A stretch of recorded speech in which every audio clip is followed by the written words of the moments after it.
UN Squadron for Super Nintendo, known in Japan as Area 88. Who needs world peace when you can take down entire fleets of enemies in one of the most intense shoot-em-ups of the 90s?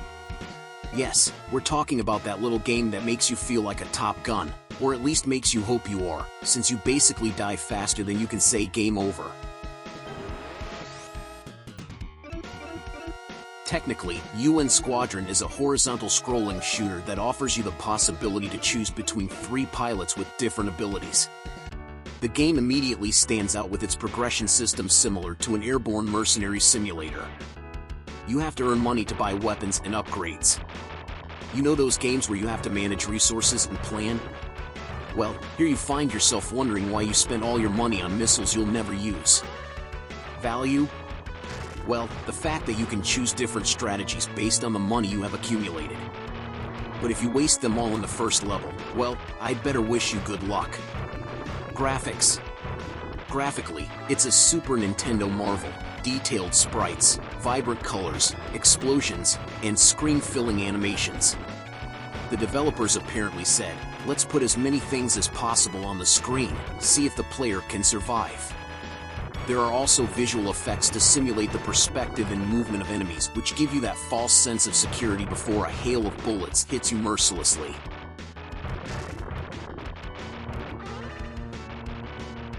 And then there's the soundtrack, epic.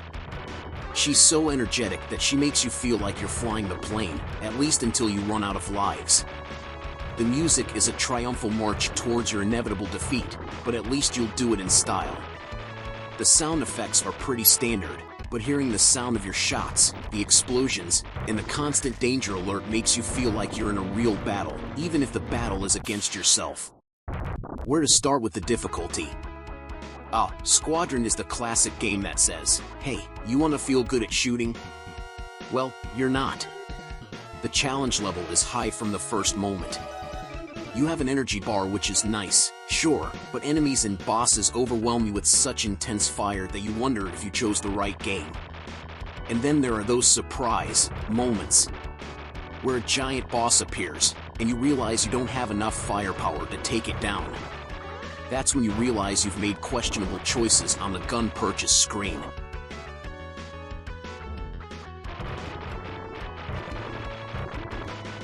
The weapons purchase system allows you to approach the levels in different ways, with the possibility of improving your aircraft and choosing your strategy.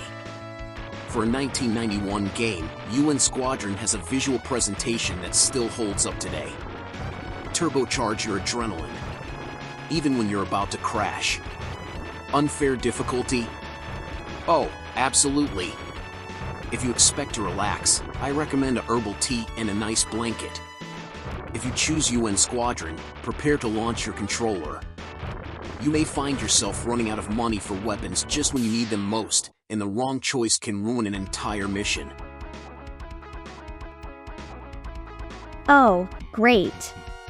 Another game where I can choose between 3 super macho men who know everything about planes.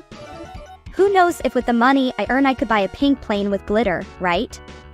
Or maybe invest in some guided missiles, possibly against the game designer who decided that the bosses should be so difficult that it seems like they have an open score with you. But at least the soundtrack is epic enough to make me forget that I lost all my lives on the second level. Yes, what a joy!